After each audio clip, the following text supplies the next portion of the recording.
because I'm going to walk off camera for just a second, but bear with me. How many of you are aware of the things that have been going on in the land of Israel for the last, let's say, month or 6 weeks or exactly whatever it is? Ask that you think about it, because there's been just a whole lot of things going on within the land that are really telling us things about prophecies that are in the process of falling, things that have been prophesied, and we're going to look at that, because these things from the UN vote, just think about it. The world will come against Israel. Well, the UN just voted this past month for a Palestinian state, and those in support of Israel against the rest of the world were 9 to the rest against the rest of the world. Those in favor of Israel were 9. We've since had another vote having to do with nuclear arms proliferation, trying to force Israel into a treaty that they've never been in that would give the world access to all of their arms. In that election, we didn't get 9 votes, we got 7 votes against the rest of the world. And the rest of the world coming against Israel, trying to force Israel to that. I think that we're seeing some things going on there that are going to be quite interesting. So, with that in mind, really because, pardon me, of what happened at that UN a week ago, the 29th, a week ago, that was, well, I don't remember. I think it was a week ago, yesterday, on Thursday the 29th. The Palestinian state received de facto legitimacy. It came into being, and this has, I think, really implications to one of the things that we looked at last time that I was down here, that in addition to redeeming his people, Yeshua is also going to redeem the promised land and make it the garden, like a return to the garden, but the garden to bring his promised people back into at the time of his coming Jubilee, the time of his actual return to rule the world. Now, a direct confrontation has been taking place for about 65 years between our God and his enemy, Ha-Satan. Ha-Satan, Ha is thee, Satan is adversary. You're used to just calling him Satan, adversary. In the Hebrew, it is Ha-Satan. This confrontation that's been taking place for the last 65 years is for this piece of real estate that we call Israel. And it's really spiritual warfare. It's between our God and Ha-Satan, but it's been playing out on the planet in our lifetimes. And this war started in 1948, and I believe is still going on today.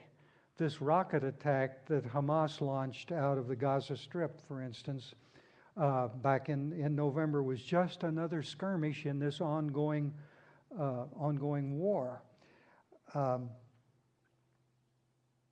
This war that started in 1948 will probably end actually just before or with Yeshua's return to rule the world. In the book of Obadiah, little book of Obadiah, and it's a favorite book of mine. I've taught on it. Somebody that's been around me for a while will tell you I've probably taught on it 3 or 4 times in the last 20 years. The book of Obadiah gives us a prophetic overview of the result of this war that's going on right now. So let's set this up. November 29th, 1947, the UN voted to petition the British mandate from World War I, and that allowed the nation of Israel to be formed. It recognized the right of Israel to exist. Interestingly, 65 years later to the day, November 29th, 2012, the UN has voted again, this time to recognize the right of a Palestinian state to exist. In effect, they have set up the mechanism whereby God's land can be divided, and God said, that's a no-no. If you do that, I'm going to drag you down into the valley of judgment. Actually, this vote on the 29th of November throws a little gasoline on this war that started in 1948. It really causes it to burn more seriously, for lack of a term. I believe that this date for the Palestinian state vote was selected purposefully. Now, in May of 1948, 6 months after that first UN vote, Israel announced, we are officially in existence. And the USA, Harry Truman being the president, very pro-Israel, recognized Israel immediately and gave it legitimacy. The recognition by the United States of the legitimacy of the state of Israel to exist was very important. It gave them what they needed to be there, no matter what else was going on in the world. Immediately, almost at the same moment, 5 surrounding Arab nations invaded, all of whom, there's 3 interesting characteristics, all of whom worshiped a false god, the same false god. 2, all are descendants from Esau, which is important as we follow this through. And 3, 4 of the 5, both then and now, occupy land God said would become Israel. It never has over history, but God said it will become Israel, so it will become Israel. Probably just before Yeshua returns, or maybe at his return. And that is from the river of Egypt to the great river Euphrates. Now, everybody knows I'm a little radical. I don't think that the river of Egypt's that little dry creek bed in the Sinai Peninsula. I think that's talking from the Nile to the Euphrates. And 4 of these 5 nations that poured into Israel to take all of the rest of the land back away from the people of God control, at least in some part, what God has said will become Israel. That started the current war for the land that I believe is still going on today. It's an ongoing thing, like the 100 Years' War that took place in Europe several hundred years ago. That war was not a continuous battle for 100 years. It was a series of battles that made up that war before the treaties were finally settled and it went away. This is the same thing with this war that's going on right now. There's going to be a series of skirmishes. The last one was Hamas shooting the missiles into Israel, and Israel setting up to retaliate against them. Now, let's say, like Israel 6 months later said, we're now a state, and put the state into operation. The world recognized Palestinians at this time, if they in the next 6 months or so say, we are in existence with East Jerusalem as our capital, and let's say a nation like Russia or China recognizes them, then they have legitimacy, and this will create, I believe, a prophesied situation. That Jerusalem will become a cup of trembling. It's kind of shaky already, but once we have 2 nations, one dedicated to the extermination of the other, both claiming God's holy city as its capital, I think we're going to have the cup of trembling going on full blast. Now remember, this war started in 48 as an ongoing war, I believe, for God's promised land. So let's look at Obadiah, an overview of this war from a prophetic standpoint. Let's look at it from a modern perspective. Let's look at it, change a little of what Scripture says. I'm not changing anything it says. I'm just changing some names in here to give it a modern perspective. These Arabs are descended from Esau, from Edom. So every time you see Esau or Edom in the text that we're going to be looking at, substitute Arab or Arabs. That's how we're modernizing it. This war is about who gains control of God's promised land. So let's see what God says about this. And let's begin with the prophecy that sets this really into motion. Isaiah 66, verses 7 through 9. Before going into labor, she gave birth. Before her pains came, she delivered a male child. Who ever heard of such a thing? Who has ever seen such things? Is a country born in one day? Is a nation brought forth all at once?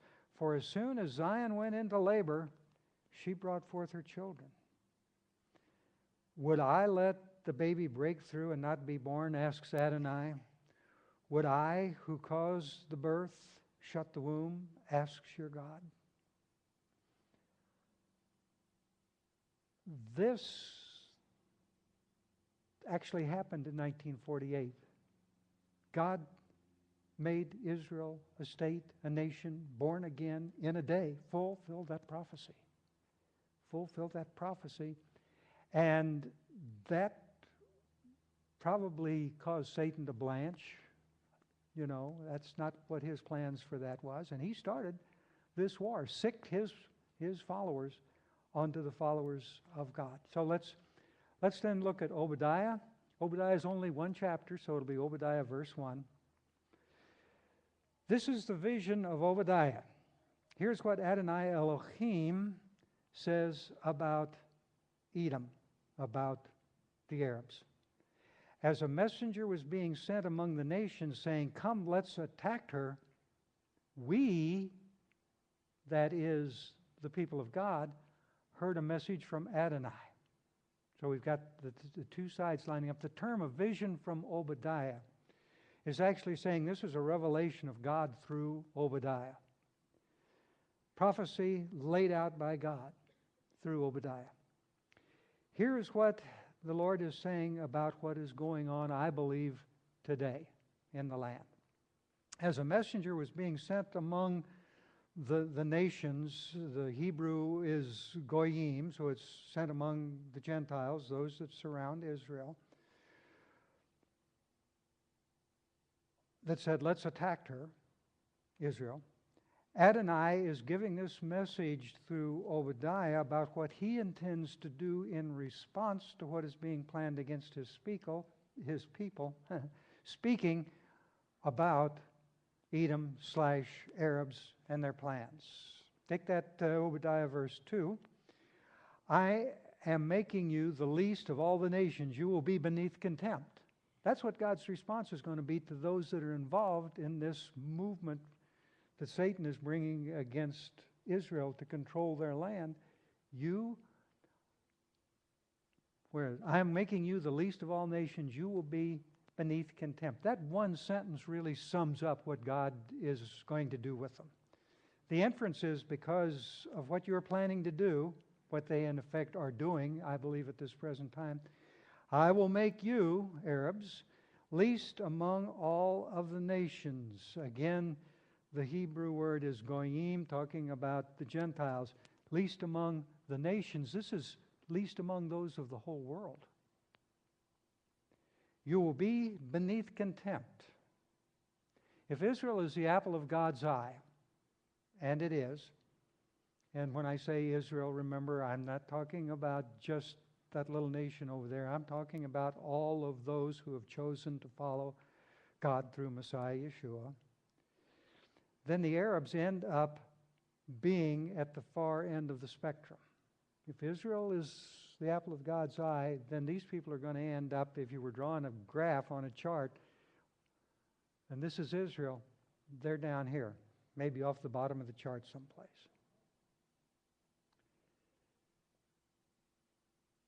no one will be lower than you, the lowest of the low, beneath contempt. Now that's not a vague statement. It's not a vague statement that's subject to interpretation. God is saying, if you do this, you're not even going to be chump change.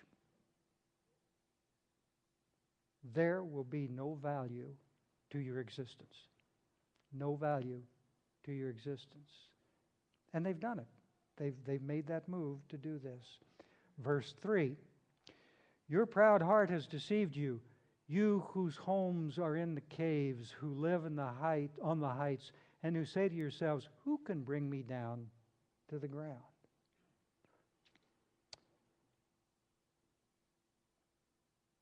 If you think about this, they're being accused, what they're being accused of is a mindset equal to their master, Satan, their master, Satan. Putting themselves above God. That's what this language is talking about. Whose homes are in the cliffs, high up, live on the heights, who say, who can bring me down to the ground? Look at Isaiah 12. Isaiah 14, verses 12 through 14. This is God speaking really to Satan. How did you come to fall from the heavens, morning star, son of the dawn? How did you come to be cut to the ground, conqueror of nations? You thought to yourself, I will scale the heavens.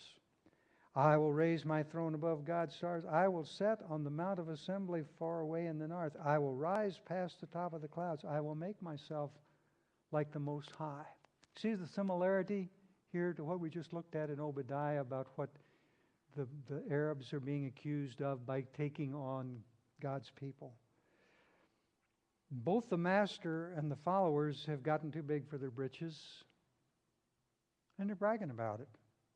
In effect, spitting in God's eye, daring him to do something about it. And Adonai's response to Edom/Arabs is Obadiah verse 4, which says, if you make your nest as high as an eagle's, even if you place it among the stars, I will bring you down from there, says Adonai. And the implications of this are further stated in his message to their master. So back to Isaiah 14, and looking this time at verse 15, which says, instead, because he just claimed you can't do anything about it, instead you are brought down to Sheol. Sheol is Hades. It's the pit, which I believe is a black hole someplace out in the universe that they're tossed into that's got no bottom to it. Gets sucked in and you'll never get out. And black hole, of course, is a collapsed star, so it's burning hot down in there. I digress. It's so easy to digress. Because these people that Satan is using are just like their master, they are beneath God's contempt. God is going to bring them down. Implied is down as far as he's going to take their master, which is implied even into the pit. Then Adonai, God, lays out for the Arabs exactly how bad this is going to get for them if they want to persist in this. Obadiah, verse 5. If thieves were to come to you, or if robbers by night, oh, how destroyed you are, wouldn't they stop when they'd stolen enough? If grape pickers came to you, wouldn't they leave some grapes for gleaming? This is really telling them what it's going to be worse than. Adonai is saying, what this that I'm going to do to you is going to be worse than. If robbers and thieves came to you, wouldn't they leave something? Implication is you're going to be left with nothing. He said on this, look, in the parentheses, oh, how destroyed you are. It's beyond what you can comprehend. Then Adonai repeats the threat with a twist. The last thing on earth we ever want to do is be the subject of a threat that Adonai repeats. If God repeats himself, there's trouble brewing if it's a threat. Wouldn't the grape pickers leave you something? So the implication is repeated, you will have nothing. You will have nothing. Then Adonai explains that these were really no idle threats. If they persist in attacking Israel, and since they did attack Israel, here's the results listed of what they will bear. Obadiah verses 6 and 7. But see how Esau, how the Arabs, has been looted, their secret treasures searched out. That's how thorough the looting will be. Their secret treasures are sought out, searched out. Your allies went with you only to the border. Those at peace with you deceived you and defeated you. Those who ate your food, and that's important. Those who ate your food, that talks about closeness, set a trap for you and you couldn't discern it. See how the Arabs have been looted. See how thoroughly Adonai our God is going to carry out his threat. Their secret treasures, everything they possess will be taken from them. Nothing left. So how is God going to do this? How will God carry out his threat? He will use the Arabs' allies.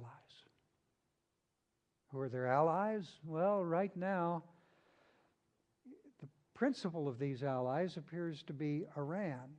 But anybody and everybody that is under Islam has to be considered. If Israel or Christians are the target, anyone and everyone embracing Islam will be an Arab ally, because Israel and Christianity have to be destroyed for Islam to ultimately be victorious. Now, throw in Russia and China for good measure, but the deal is, when the going gets really rough, and it will, the people who are supposed to be the allies are not going to go all the way with the Arabs. Those who ate your food, very important concept in the Middle East, the idea of a fellowship meal, which is done with one's closest companions. So just investigate that word companion a little bit. Anybody here take Latin? Did you like it? That was a mixed response. Any of you remember it? Latin, cum means with, panis means bread, companions, with bread. Those who eat your food will set a trap for you. He's going to use their allies, their closest companions at the moment, to do his work. This is indicating someone that is thought to be incredibly close, and these are the ones that are going to throw Israel, or throw the Arabs under the bus. These are the ones that are going to throw the Arabs under the bus. They will set them up, and the Arabs won't see it coming too late. Always through Scripture, and think of this next time you're reading through the Bible, all through Scripture, God has always used man to discipline man, and he has always seemed to use the shiftiest to discipline the shifty. That has been an ongoing thing. Obadiah, verse 8. When that day comes, that's the day that this is all going to take place. When that day comes, says Adonai, won't I destroy all the wise men of Edom, of the Arabs, and leave no discernment on Mount Esau, on the mount of the Arabs?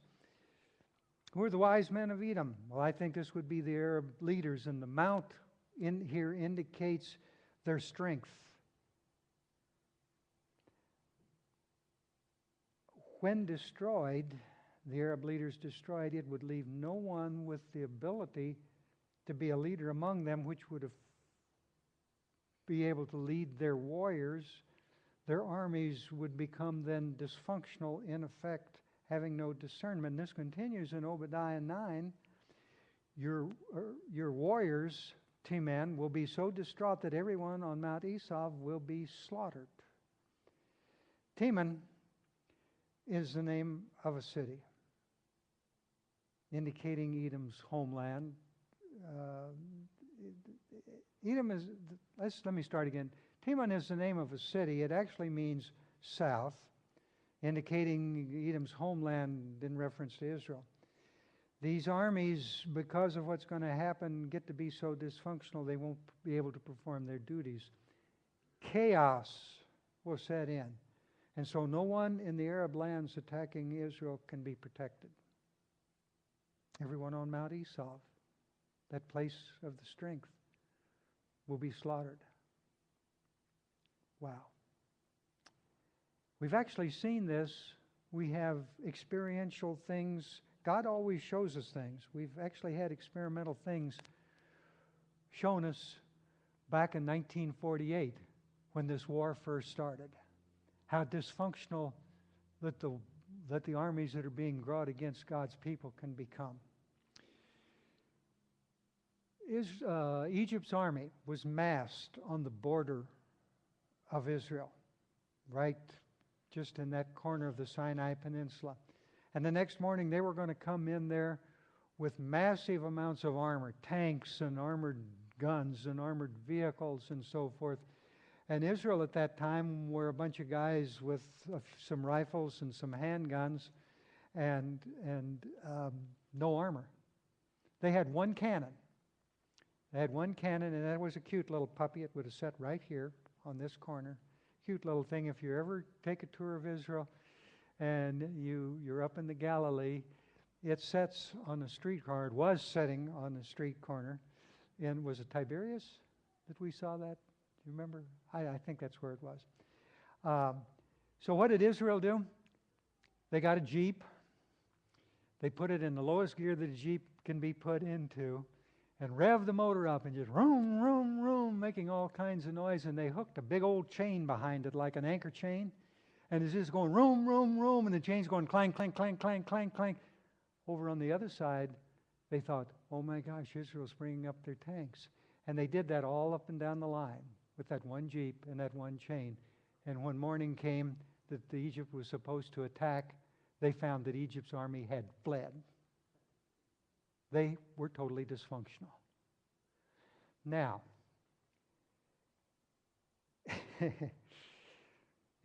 Egypt's generals got them turned around and got them refocused and got them marching back. Israel had ordered some Messerschmitts from one of the Eastern European nations. I forget right now which ones. And they shipped them in crates. So they took them out of the crates and they assembled them and they put them all together. And they had not test flown them. They had not fired their guns. So they poured gasoline in them, put ammo in the guns, and took off because here was coming the Egyptian army. And as they swooped in formation, these guys were all pilots from World War II. So they knew what they were doing. As they swooped in and were dropping down on the Egyptian army and they started firing their guns, the guns all jammed. So they made a pass over the Egyptian army. They pulled up, what are we going to do? Well, only thing we can do, let's make another pass at them. And they made another pass and another one and another one. They were so dysfunctional that without a shot being fired at them, they turned and ran again. That's what it's going to be like ultimately when we get down to the end of this war that's currently going on, when God sets this final stuff into motion. They were defeated even though they had numerical superiority of well over 100 to 1. And at the coming end of this war, they're going to be finished off, maybe by their own people, because of the dysfunction. Obadiah 10. For the violence done to your kinsman Yaakov, your kinsman Israel, shame will cover you and you will be cut off forever. You will be forever cut off. Now, that word violence, for the violence you have done to your kinsman Israel. That's particularly interested in light of this last skirmish out of the Gaza Strip last month. The Hebrew word for violence is Hamas. The Hebrew word for violence is Hamas, which this particular group of Arabs has adopted as their name. I assume to try and intimidate Israel, although it hasn't seemed to have had that much effect. This verse then reads for us, Jacob being Israel, For the Hamas you have done to your kinsman Israel, shame will cover you and you will be forever cut off. Last month, as we were watching on our TVs, the descendants of Esau, Edom, calling themselves Hamas, were literally doing Hamas against the descendants of Israel. That, I believe, more than brings this prophecy alive and gives it the look of being fulfilled today on our watch. Please also note, sorry I didn't start pointing this out, that this mention of the Arabs being destroyed is the third mention in 3 verses of the Arabs being destroyed. It would give the appearance that Adonai is serious about this business of them becoming nothing. Nothing. Obadiah 11. On that day, you stood aside while strangers carried off his treasure and foreigners entered his gates to cast lots for Jerusalem. You were no different than them. This verse actually begins to pinpoint some grievances that Adonai has been holding against the descendants of Esau. It is not just for what's going on today, but it's showing a history of these kinds of actions over time are also being held against them. The last time that a foreign power entered Jerusalem and carried off its treasures would have been the Romans. And I have to tell you, that's been a while ago. The Arabs were still being called Idumeans at that time. Idumean is a word that transitions over the centuries between Edom, Idumea, and Arabs, just depending upon the language that it's based out of. Obadiah 12 through 14. You shouldn't have gloated over your kinsmen on their day of disaster or rejoiced over the people of Yehuda on their day of destruction. You shouldn't have spoken arrogantly on their day of trouble.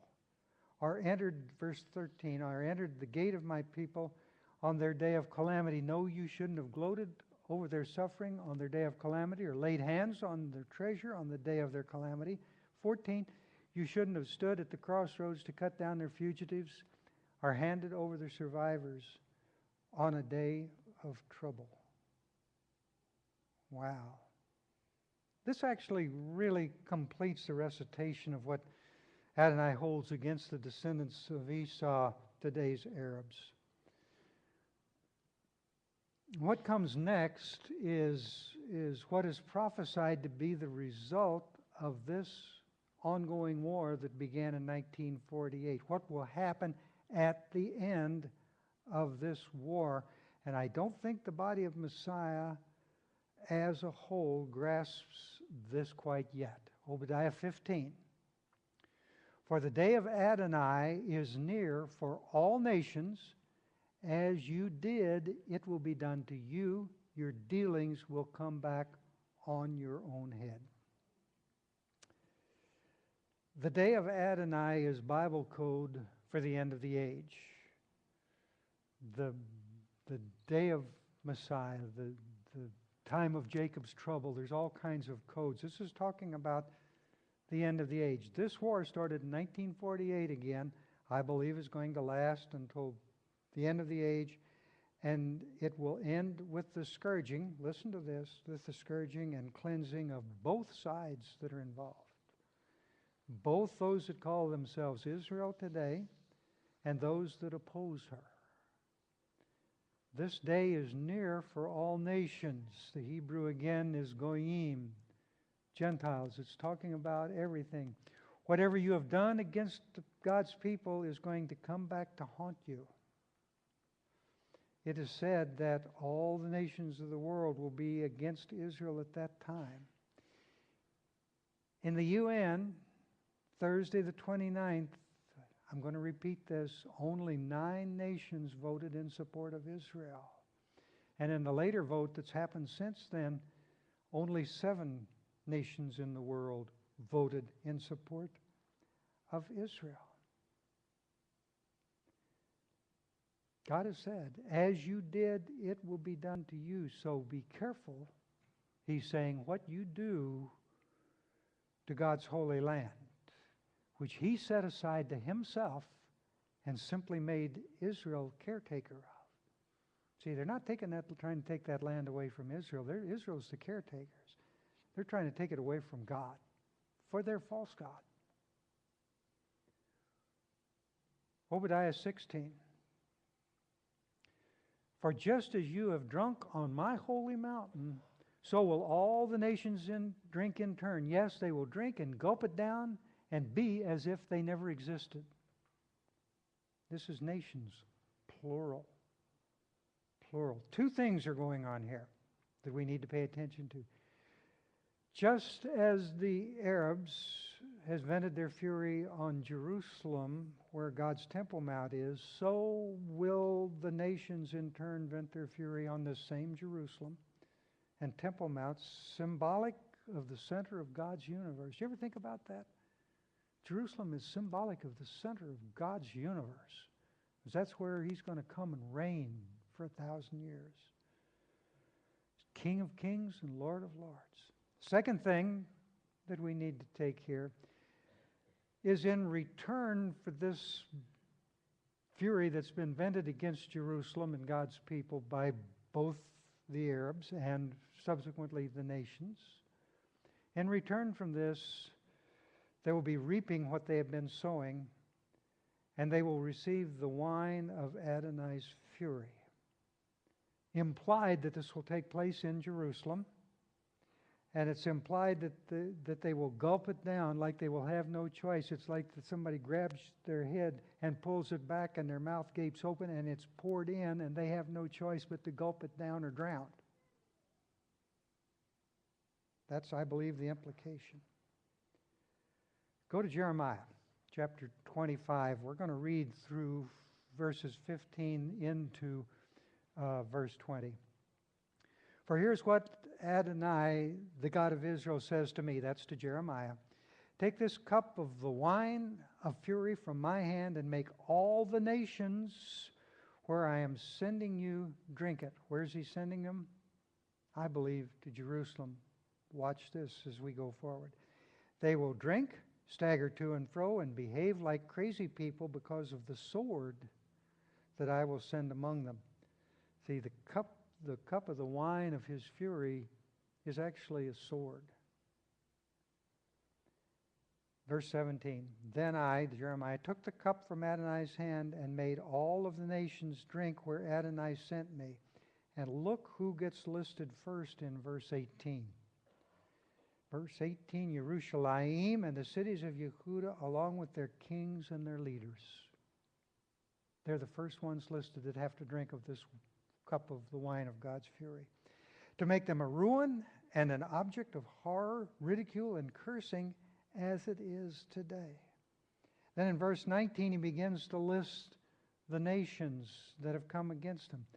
Pharaoh, king of Egypt, with his servants and leaders and all his people, both native and foreign. And then the subsequent verses go on to really name other nations and other leaders that are going to be involved in this. We have to look at what this is saying. At the culmination of this war that's been going on, who gets listed first? Israel. Adonai is going to let Israel get whacked.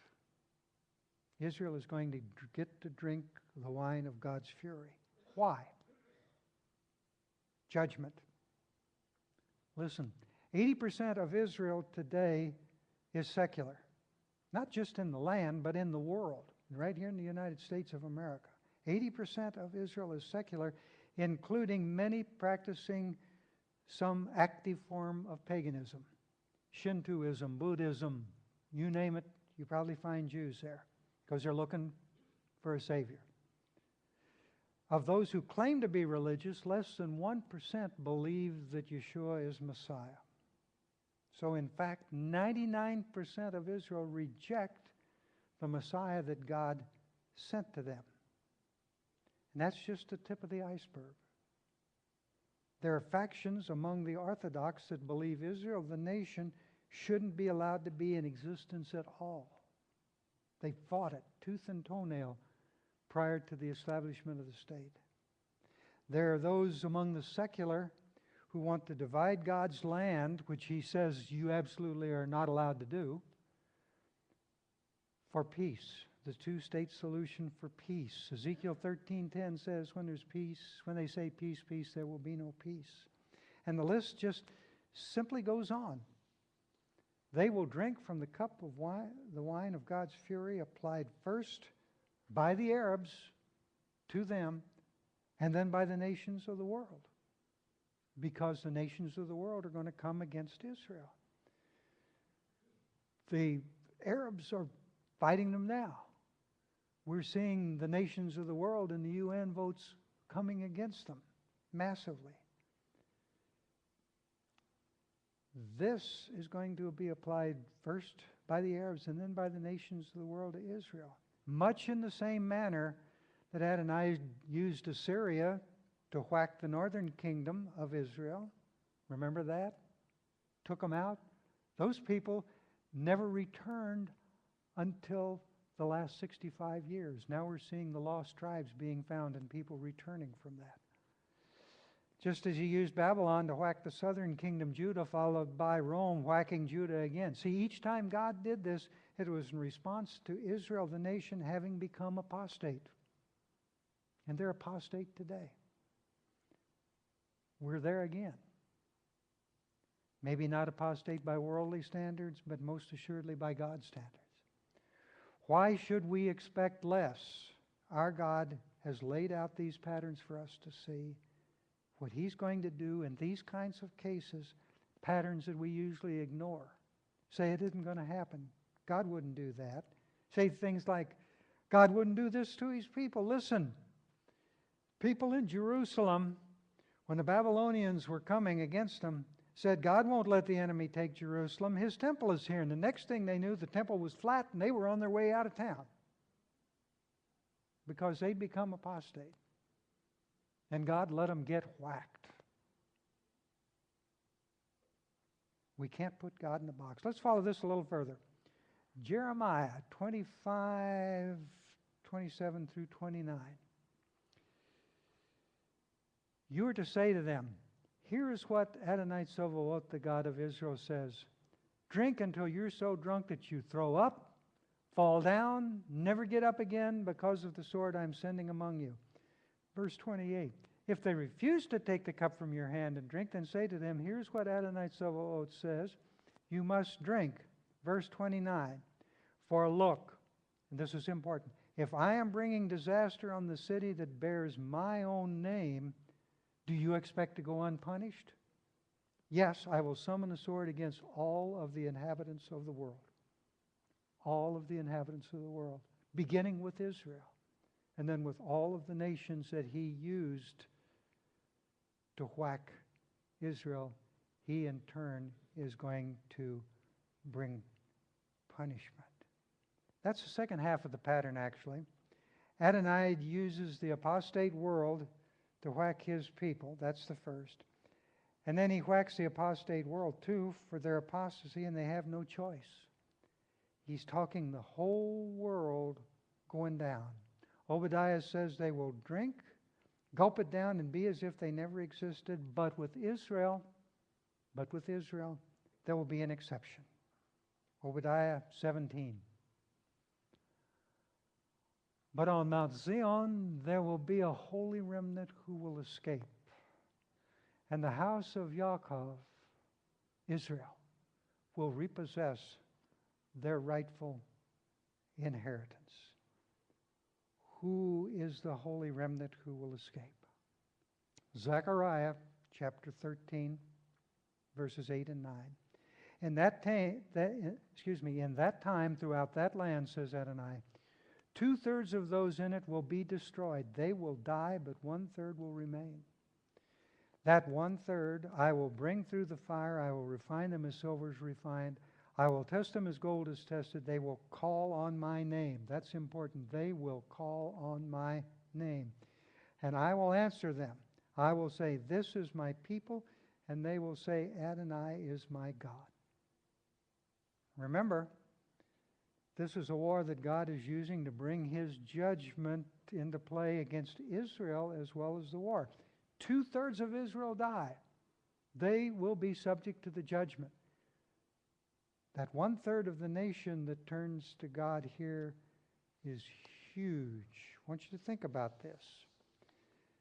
This turning to God has to be through Messiah Yeshua, because He is the only way to redemption. What a revival this is going to be. Every revival in history is going to pale by comparison. Do you know what these people are going to be crying out? It says, they will call on my name. You know what they're going to be crying out? They're going to be crying out in the Hebrew, Baruch haba b'shem Adonai. Yeshua talks about this in Matthew's Gospel, Matthew chapter 23, 38 through 39. It says, look, God is abandoning your house to you, leaving it desolate. For I tell you, from now on, you will not see me again. Yeshua speaking, you will not see me again until you say, blessed is he who comes in the name of Adonai. In the Hebrew, Baruch haba b'shem Adonai. Wow. This is what gets them brought through the fire. Claimed by Adonai as his people. And this, in my opinion, is also what precipitates the return of Yeshua. Let's look at Obadiah 18. The house of Yaakov, Israel, will become a fire, and the house of Yosef a flame, and setting a flame and consuming the stubble, which is the house of Esau. None of the house of Esau, none of the Arabs will remain, for Adonai has spoken.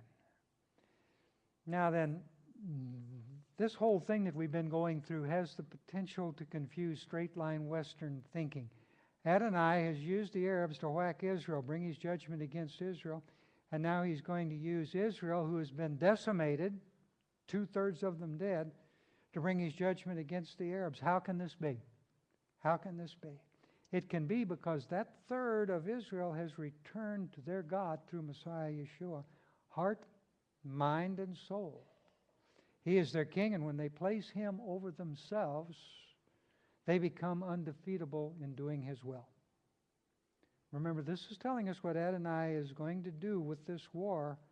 And what he's going to do with this war is dispose of the pagans, all of the pagans, whether they be from Israel or from the world, all the pagans that oppose his will doing that piece of real estate over there that we call Israel today.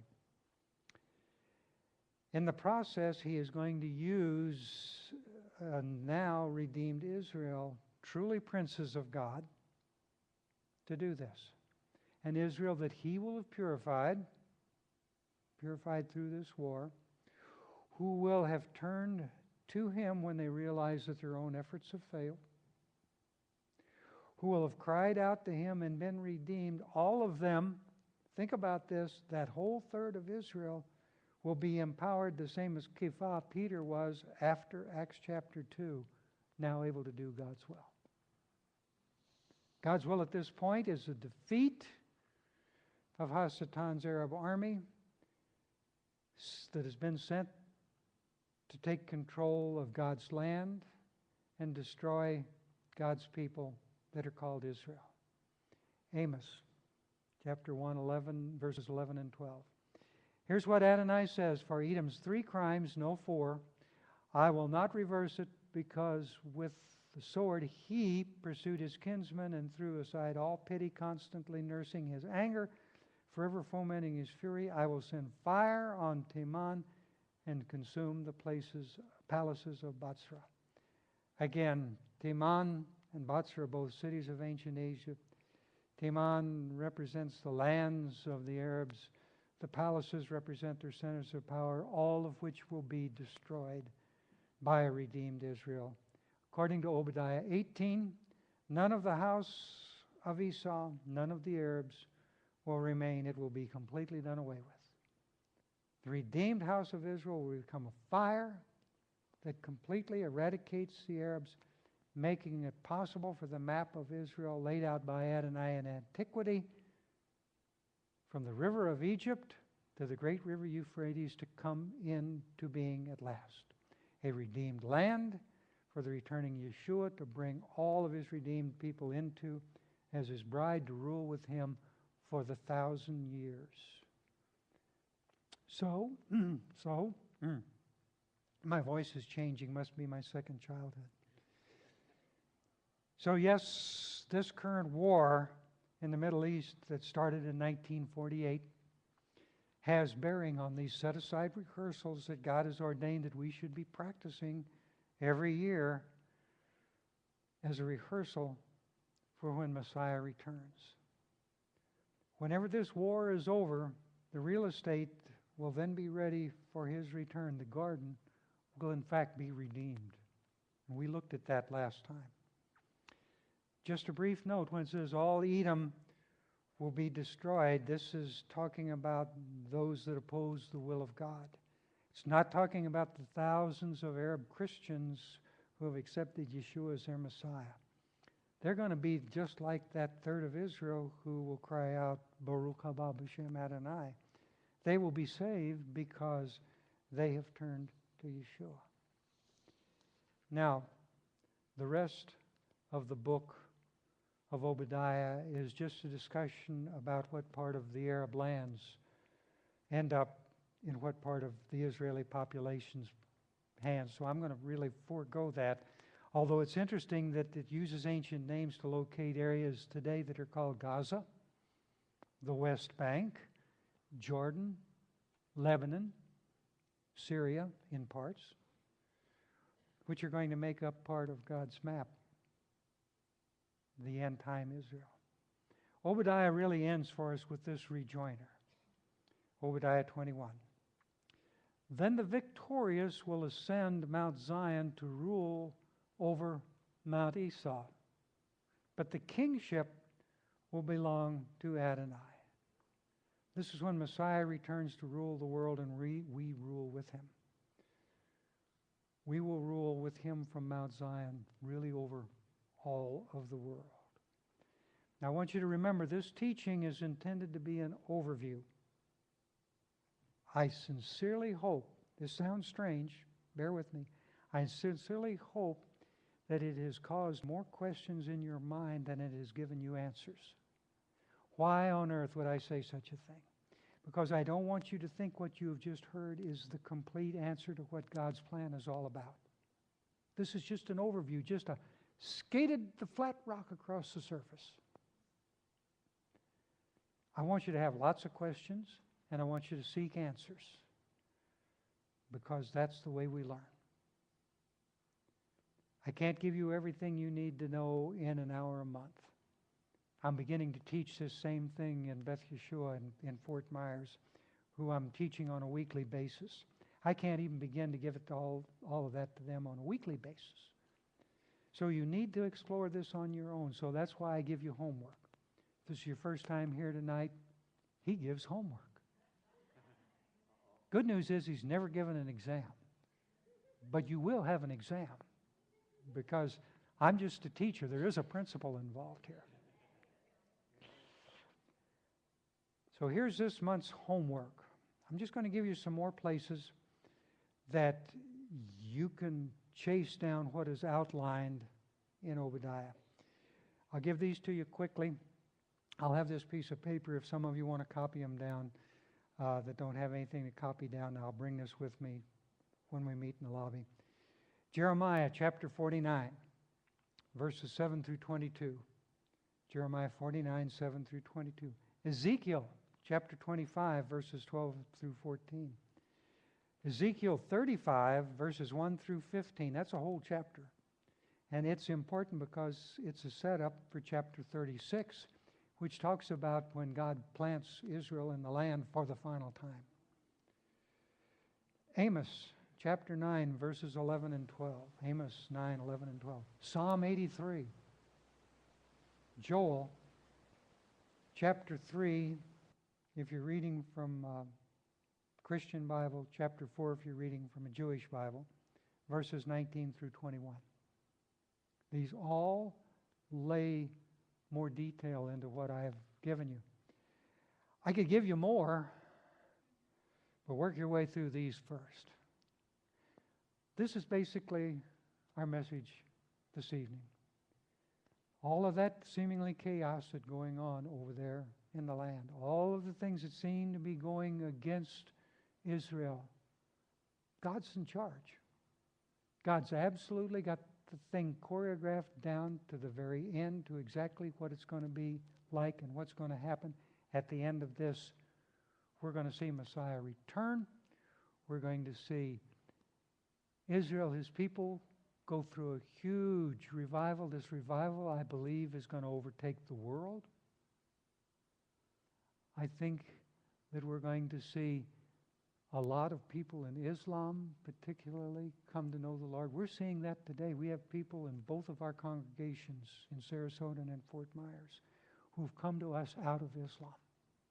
It's the most fantastic feeling you have ever had in your life, or at least I think it will be, when you talk to someone who is been brought in to the body of Messiah out of Islam.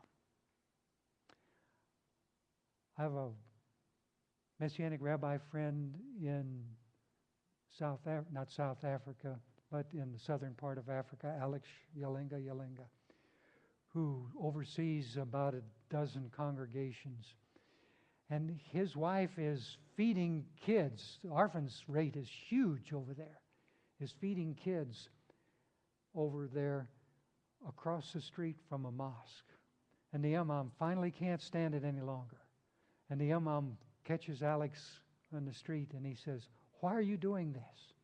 Why are you feeding all these people who are not really part of you?" And Alex begins to speak to the imam, the leader. And would you believe Alex brings the imam to the Lord? The imam says to Alex, "Come speak to my people in the mosque." And that's where I take my hat off to Alex. I'm not sure I want to go into a mosque and start expanding on Yeshua. Alex says, "Not a problem." Alex goes and speaks on the next Friday into mosque in their services, and the whole mosque, not everybody, but the majority of the mosques accepts Yeshua as Messiah. Hallelujah. I think we're going to see this at the end time when that third of Israel comes in. I think we're going to see that throughout the world. It's going to be a great time. So let's close with that, and let's rejoice.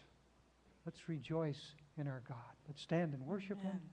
If for any reason you feel like that you need intercession, or if you simply want to come and bask in His presence, this area down front is open. Please come down. Please don't stand around because what will they think of me if I go down there? Don't care what they think what He thinks. So let's come and let's worship the Lord.